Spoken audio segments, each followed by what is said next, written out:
kami sa bayan kasi bibili kami ng gatas. Sumakay na po kami sa tricycle.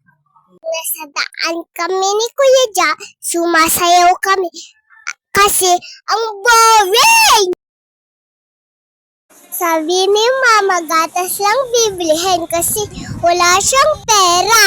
Pero yung nasa loob na kami, nakita ko yung mga candy, kaya nagpabili ako. Ipakuha niya ako ng basket.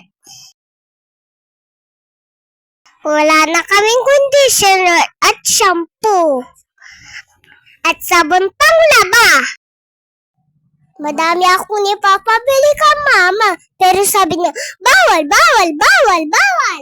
Ayan no, isang pajibal lang ipakuha niya. Ay! Kung magbabayad na kami, nakita ko yung kulay pink na candy.